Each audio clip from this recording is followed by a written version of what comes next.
بسم اللہ الرحمن الرحیم۔ السلام علیکم، میرے چینل میں آپ کا استقبال ہے۔ آج کی ہماری یہ ویڈیو 5ویں کلاس کی کتاب ابتدائی اردو کا لیسن نمبر 13 سبق نمبر 13 ہے، جس کا عنوان ہے کتابیں، جو کہ ایک نظم ہے۔ تو اس کا ٹاپک ہے کتابیں، نظم ہے، اور اسے ظفر کمالی نے لکھا ہے۔ تو یہ نظم میں پڑھ رہی ہوں، آپ لوگ اچھے سے اس کو سن لیجئے، اور ایک ایک شعر پڑھ کر آپ کو ایکسپلین کر دوں گی، ہے نا، سمجھا بھی دوں گی میں، ٹھیک ہے۔ سمجھتا ہے اسے سارا زمانہ، کتاب علم و حکمت کا خزانہ۔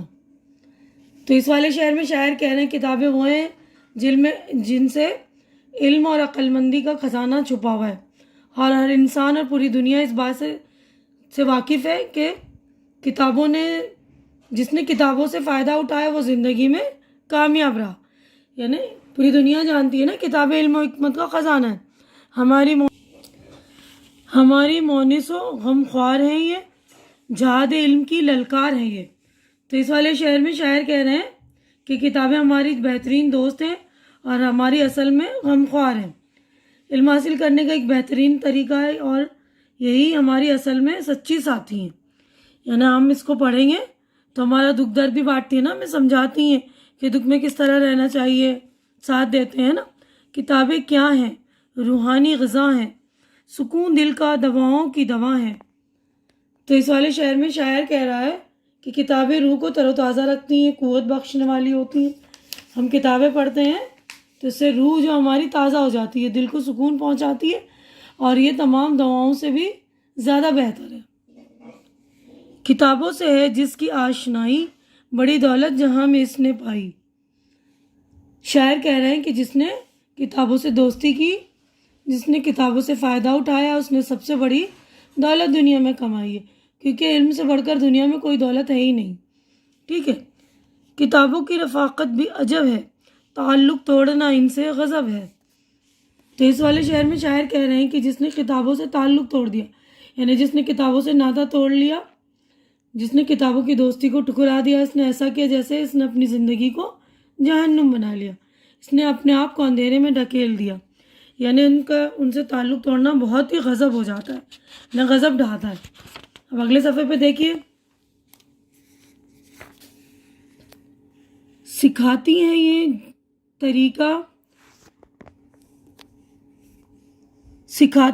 جینے کا طریقہ، بتاتی ہیں ہمیں کیا ہے سلیقہ۔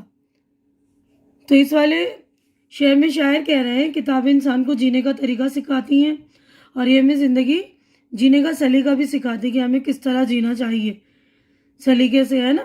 جیتا تو سبھی ہے، لیکن ایک طریقے سے جینا، ایک سلیقے سے جینا جو ہے پڑھے لکھے لوگ ہی کرتے ہیں نا۔ تو وہ ہمیں کون سکھاتا ہے؟ کتابیں، اور ہماری زندگی کو کتابیں سدھارتی ہیں۔ کسی نے منہ کتابوں سے جو پھیرا، یقیناً اس کو ذلت نے ہے گھیرا۔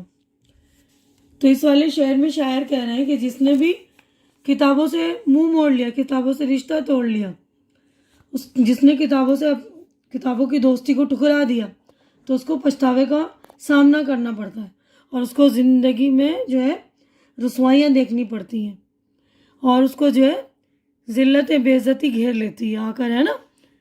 ہر جگہ سے اس کو بے عزتی کا سامنا کرنا پڑتا ہے۔ کتابوں سے اگر خالی مکان ہے، وہ ہے بھوتوں کا مسکن گھر کہاں ہے۔ تو اس والے شعر میں شاعر کہہ رہے ہیں جس گھر میں کتابیں نہیں، وہ گھر کتابوں سے گھر خالی نہیں، تو وہ گھر ایسا ہے جیسے بھوتوں کا مکان ہے، بھوتوں کے رہنے کی جگہ ہے، کیونکہ کتابیں علم کو بڑھاتی ہیں۔ جہاں کتابیں نہیں، اس گھر میں رہنے والے لوگ بے علم ہیں، بھوتوں کی طرح، ہے نا، بے علم ہیں، جس کو کوئی علم نہیں، کوئی نالج نہیں۔ کتابوں سے حلاوت گفتگو میں، شرافت کا اثر باقی لہو میں۔ تو اس والے شعر میں شاعر کہہ رہے ہیں کہ کتابوں سے ہی ہماری بولنے کے انداز میں مٹھاس پیدا ہوتی ہے، لوگ اچھے سے بولتے ہیں، اور لوگوں کے بولنے میں شرافت جھلکتی ہے، لوگوں کو شریف بننے کا طریقہ آتا ہے نا، اچھے سے کس طرح بولیں، سامنے والے سے ہم کس طرح پیش آئیں۔ کتابیں جو ہیں انسان کو یہ ساری باتیں سکھاتی، کتابیں تو انسان کو بدل دیتی ہیں۔ کتابوں سے سدا رشتہ بڑھاؤ، اسی میں زندگی اپنی لگاؤ۔ تو اس نظم کے آخری شعر میں شاعر جو ہے ظفر کمالی کہہ رہے ہیں، نصیحت دے رہے ہیں کہ ہمیں ہمیشہ جو ہے کتابوں سے رشتہ بنانا چاہیے، اسی پر زندگی کی توجہ رکھنی چاہیے، کیونکہ علم حاصل کر کے ہم اپنی زندگی کو اچھا کتابوں کے ذریعے ہی بنا سکتے ہیں۔ تو ہمیں اپنی زندگی کے ساتھ کتابوں کا رشتہ بڑھانا چاہیے، ٹھیک ہے۔ تو امید کر رہی ہوں کہ پوری نظم آپ کو اچھی طرح سے سمجھ میں آ رہی ہوگی۔ تو دیکھیے ہم مشق کی طرف اب بڑھتے ہیں، نظم ہو گئی ہماری مکمل، تو آپ لوگ اچھی طرح سے نظم کو پڑھ کر سمجھنے کی کوشش کیجیے گا، میں نے ایکسپلین کر دیا ہے، ٹھیک ہے۔ اب دیکھیے لفظ اور معنی، تو یہاں پہ لفظ ہے اور یہ میننگ ہے۔ تو پہلا لفظ ہے دیکھیے علم، جانکاری، حکمت، عقل مندی، اچھے برے کی تمیز، روحانی، روح سے متعلق، روحانی غذا، روح کو قوت بخشنے والی چیز، مؤنث، دوست، ساتھی، غمخوار، غم میں شریک ہونے والا دکھ درد کا ساتھی، جہاد علم، علم حاصل کرنے کے لیے جد و جہد کرنا یعنی کوشش کرنا، للکار، نعرہ، اکسانے والی چیز، آشنائی، جان پہچان، دوستی، رفاقت، دوستی، ساتھ، ذلت، بدنامی، بے عزتی، مسکن، رہنے کی جگہ، گھر، حلاوت، مٹھاس، ٹھیک ہے۔ اب تب غور کرنے کی بات دیکھیے، اس نظم سے متعلق ہے نا، غور کرنے کی بات دیکھیے، انسانی زندگی میں کتابوں کی بڑی اہمیت ہے، پڑھے لکھے لوگوں کو سماج میں عزت کی نظر سے دیکھا جاتا ہے، اس لیے کتابوں سے رشتہ جوڑنا اور تعلیم پر توجہ دینا ضروری ہے۔ یعنی جو پڑھا لکھا ہوتا ہے اس کو جو ہے دنیا میں جو لوگ اچھے سے دیکھتے ہیں، اس کو عزت کی نظر سے دیکھتے ہیں نا۔ اب دیکھیے سوچیے، بتائیے اور لکھیے۔ تو ہمارے یہاں پر سوالات ہو گئے شروع، تو اس کے جوابات بھی میں نے آپ لوگوں کے لیے تیار کر دیے، تو وہ بھی آپ لوگ دیکھ لیں گے۔ تو اس سے پہلے میں سوال جواب اسٹارٹ کروں، جو لوگ میرے چینل پہ نئے ہیں یا جنہوں نے میرے چینل پہ پہلی بار وزٹ کیا ہے یا جن لوگوں نے میرے چینل کو سبسکرائب نہیں کیا ہے، تو پلیز وہ میرے چینل کو سبسکرائب کر لیجئے، کیونکہ چینل کا سبسکرائب کرنا بالکل فری ہے۔ آپ لوگ چینل سبسکرائب کرتے ہیں تو میری حوصلہ افزائی ہو جاتی ہے، ہمت بڑھ جاتی ہے، تو پلیز میرے چینل کو سبسکرائب کر کے میری ہمت بڑھا دیا کریں۔ تو دیکھیے اب ہم سوال جواب کرتے ہیں۔ پہلا سوال دیکھیے، کتابیں کس چیز کا خزانہ ہے؟ تو جواب ہے کتابیں علم کا خزانہ ہے۔ دوسرا ہے جہاد علم کی للکار ہے یہ کا کیا مطلب ہے؟ اس کا مطلب یہ ہے کہ علم حاصل کرنے کے لیے جد و جہد کرنا یا اکسانا، یعنی علم حاصل کرنے کے لیے ہم کوشش کرتے ہیں یا کوئی ہمیں اکسائے، کوئی ہمیں للکارے نا، پکارے۔ نظم میں کتاب کو روحانی غذا کیوں کہا گیا ہے؟ نظم میں کتاب کو روحانی غذا اس لیے کہا گیا ہے کیونکہ کتاب انسان کو ہی نہیں بلکہ انسان کی روح کو بھی قوت بخشتی ہے اور انسان کے اندر بردباری پیدا کرتی ہے۔ علم انسان کی روح تک کو بدل دیتی ہے۔ شاعر نے یہ کیوں کہا کہ کتابیں بڑی دولت ہیں؟ شاعر نے یہ اس لیے کہا کیونکہ کتابیں بڑی دولت ہیں، کتابوں کے ذریعے ہی ہم علم حاصل کرتے ہیں، علم سے بڑی کوئی دولت پوری دنیا میں نہیں ہے۔ کتابوں سے منہ پھیر لینے کی کیا معنی ہے؟ کتابوں سے منہ پھیر لینے کا مطلب یہ ہے کہ کتابوں سے رشتہ توڑ لینا، یعنی کتابوں کو پڑھنا چھوڑ دینا، ٹھیک ہے نا۔ کتابوں سے منہ پھیرنے کا مطلب ہے کہ ہم کتابیں پڑھیں نا، ان سے رشتہ چھوڑ دیں، کیونکہ آج کل بچے یہی کر رہے ہیں نا، عام طور پر کتابوں سے رشتہ توڑ کے موبائل سے رشتہ جوڑ رہے ہیں نا، جو کہ بہت ہی نقصان دہ آپ لوگوں کے لیے۔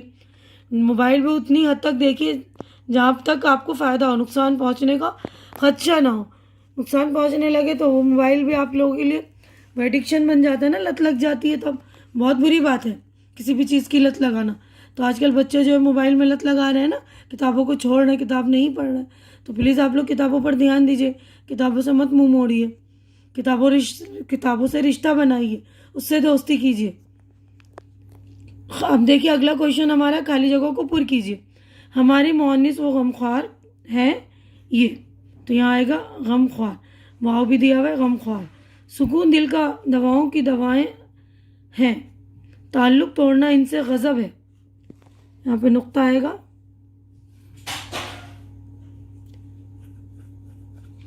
کتابوں سے حلاوت گفتگو میں، اسی میں زندگی اپنی لگاؤ، ٹھیک ہے۔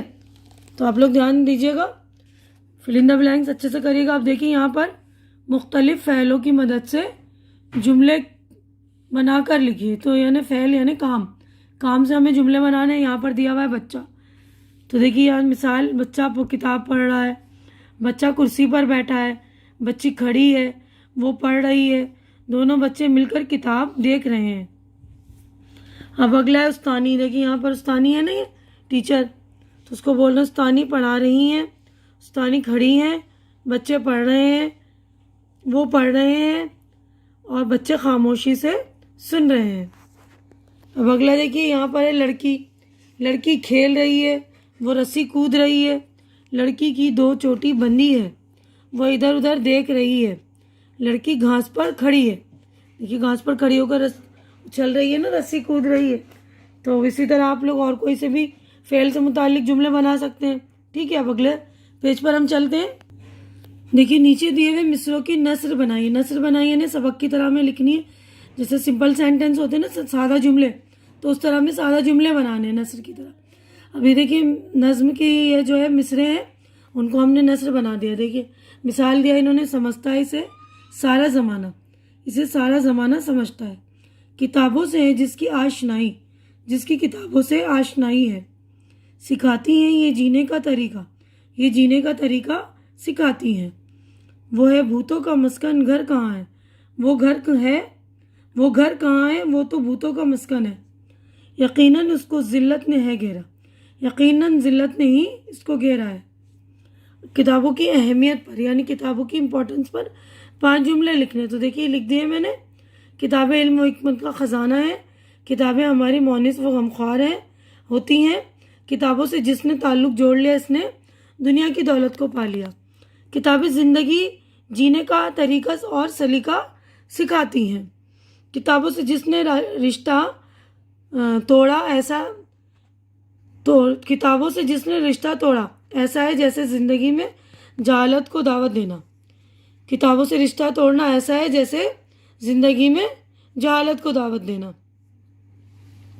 اب نیچے دی ہوئی تصویروں پر جو جملے بنانے، دیکھیے یہ کتاب ہے، کتابیں علم کا خزانہ ہے، کتابیں ہماری بہترین دوست ہوتی ہیں، ٹھیک ہے نا۔ اب اگلے صفحے پہ چلیں گے ہم۔ اب یہاں پر دیکھیے کرسی ہمارے بیٹھنے کے کام آتی ہے، کرسی لکڑی اور لوہے کی بنی ہوتی ہے۔ اب یہ میز پر کتابیں رکھ کر ہم پڑھتے ہیں، میز پر کھانا بھی کھاتے ہیں۔ الماری کتابیں رکھنے کے کام آتی ہیں، دیکھیے الماری کی تصویر ہے، الماریوں میں کپڑے بھی رکھے جاتے ہیں، کپڑے بھی رکھے جاتے ہیں نا، دیکھیے لائبریری میں کتابیں رکھی جاتی ہیں الماریوں میں، ٹھیک ہے نا۔ اب یہ دیکھیے لیمپ روشنی کا ذریعہ ہے، لیمپ دیکھنے میں بہت خوبصورت ہوتے ہیں۔ تو اس کے علاوہ بھی آپ کو کوئی اور سا سینٹینس، کوئی اور سا جملہ سوچ رہا تو کوئی اور سا جملہ بھی لکھ سکتے ہیں آپ لوگ، ٹھیک ہے نا۔ اب یہاں پر عملی کام یعنی پریکٹیکل ورک ہے، تو یہ دیکھیے پریکٹیکل ورک، اس نظم کو زبانی یاد کیجیے، تو آپ لوگ اس نظم کو زبانی یاد کر لیں گے، بہت اچھی نظم ہے نا کتابوں کے بارے میں، تو اس نظم کو زبانی یاد کر کے آپ نے بڑوں کو سنائیے، ہے نا، بہت اچھی نظم ہے، بڑوں کو بھی پسند آئے گی، کتابوں کے اوپر نظم ہے نا یہ۔ اب اپنی کتاب، اب اگلا جو ہے اپنی پسندیدہ 5 کتابوں کے نام لکھیے، تو دیکھیے میں نے اپنی پسندیدہ کتاب کے نام لکھ لیے، آپ کو اس کے علاوہ اور کوئی کتاب پسند ہو تو اس کے نام بھی لکھ سکتے ہیں آپ۔ دیکھیے پہلا کتاب کا نام ہے سیرت مصطفیٰ، امنگ، پیام عمل، الف لیلا، سنباد جہازی، ٹھیک ہے۔ آپ تو اس کے علاوہ بھی آپ کو کوئی اور سی کتاب کے نام یاد ہیں یا کوئی اور سی کتاب آپ کو پسند ہے تو وہ لکھ لیجئے گا، ٹھیک ہے۔ تو اب اگلا دیکھیے یہاں پر ہے بلند آواز سے پڑھیے اور خوشخط لکھیے، وہی ہمارا آخری والا کام ہوتا ہے نا جو ہم بلند آواز سے پڑھتے ہیں، اونچی آواز میں پڑھیں گے اور آپ لوگوں کو اس کو خوشخط یعنی اچھی لکھائی میں لکھنا ہے، ٹھیک ہے۔ تو پہلا لفظ ہے حلاوت، تو آپ لوگ یہاں پہ حلاوت لکھ لیں گے۔ اس کے بعد ہے رشتہ، ٹھیک ہے، تو یہاں لکھ لیں گے رے بنا کے شین 3 شوشے پھر تا اور ہا، پھر یہاں پر ہے نا۔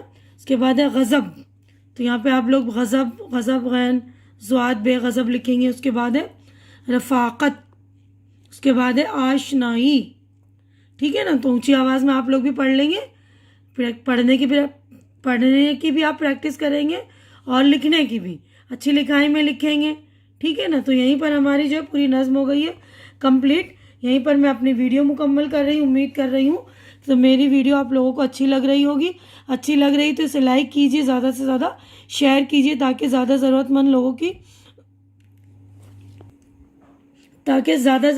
لوگوں کی ضرورت پوری ہو سکے، اور میرے چینل کو سبسکرائب کر کے میری ہمت بڑھائیے، اور اپنا خیال رکھیے، مجھے دعاؤں میں یاد رکھیے، اور ہماری اگلی ملاقات اگلی ویڈیو میں ہوگی، تب تک کے لیے اللہ حافظ۔